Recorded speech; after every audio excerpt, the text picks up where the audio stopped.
This is the Lorraine 15551. I hate it when I get hair on my face. This is a French Tier 8 SPG. The map is Overlord.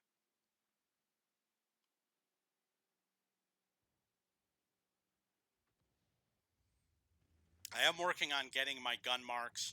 I'm at 63.4%. Been a rough day. I've been up to 64.5 twice. And then I fell back down to like 60. So, it's not fun to have to go and rebuild it.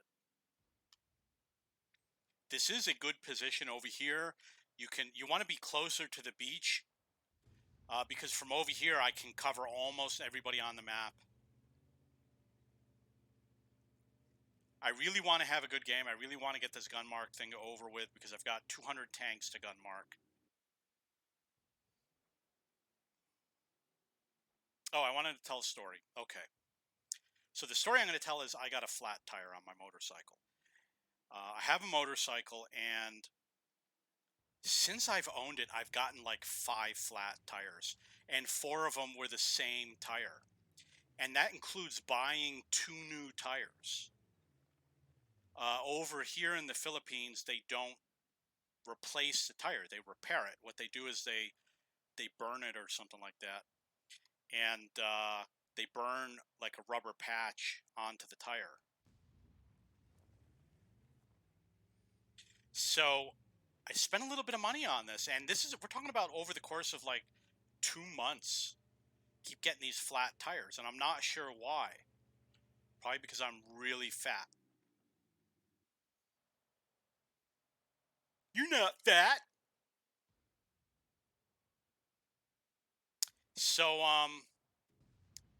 the issue is, you got to find a place that'll repair it, and we're in the middle of quarantine. So I can't, I'm not even supposed to leave. I can only leave 3 days a week, and I got a motorcycle I can't ride.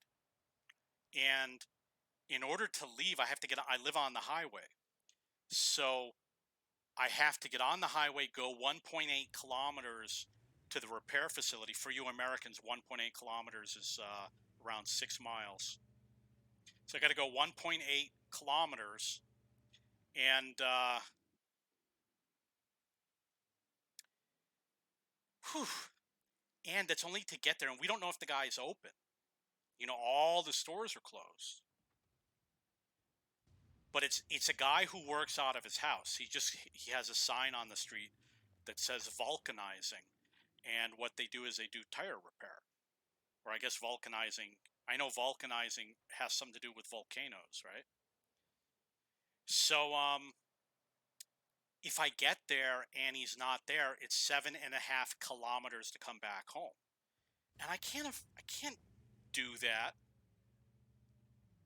if he's not there, and I have to go through the security checkpoint, and it's at a border with a different city, and I don't have a pass that allows me to go from city to city. There might be a checkpoint going the other way. It's a divided highway, and I don't know because I can't see.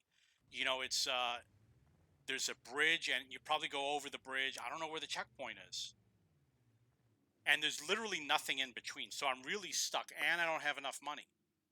If I go to the vulcanizing guy, it's going to cost like 300 pesos, which is like $6.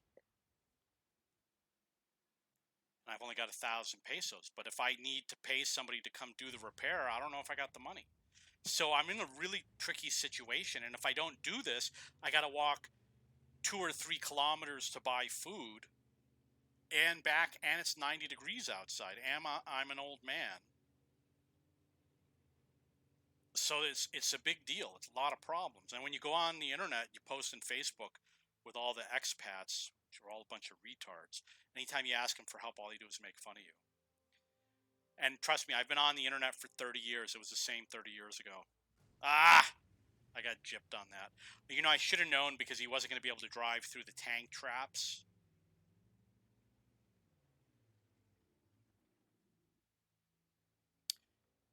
So I posted on the internet, and everybody says the same thing. Pay a kid to push your bike. It's like, there's no kid in my neighborhood. I live on the highway. I live on the highway and there's kids all over the place. Well, I don't have kids in my neighborhood because there's no neighborhood. It's a building on the highway. It's all open field. And there's like a giant shopping mall and there's an aquarium. You know, it's outside the city. It's not in the city. So I got a problem with food. So I'm hoping the good thing about living here in the Philippines is if you go to a security guard and say, "Hey, can you help me out?" They'll actually help you out.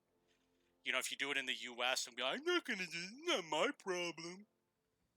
But over here, people are really not. Well, you know, the men are really nice. Women, not so much. But that's another story. The women can be very rude. They're always cutting in front of me in line, and they don't want to help me if I need help with something. Like when I go to the grocery store, they'll make it look like they're busy, and then when someone else comes, they'll say, "Oh, I'll help you at my register," and I was like, "Why didn't you say that to me?" And it happens all the time. It's not once in a while. Women are constantly cutting in front of me in line, especially the ones that are my age. They're I'm going to use the proper word, bitches. As soon as they see me, they turn their back and walk away. Pain in the ass. No, we like fat people. I used to be thin. I was really good looking when I was thin. But I ain't thin now. I'm actually losing weight, so it's not that big of a deal. You really don't lose weight when you have a motorcycle. Oh, look at that.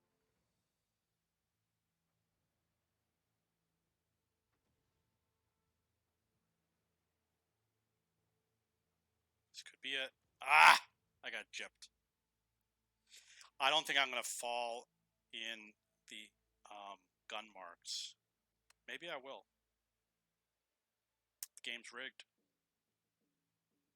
Benny Vidi Vici was the one who killed the SU-130 PM. He was the kill stealer. So I got a problem with my motorcycle, and today I will go to the office and cry to them. Yeah.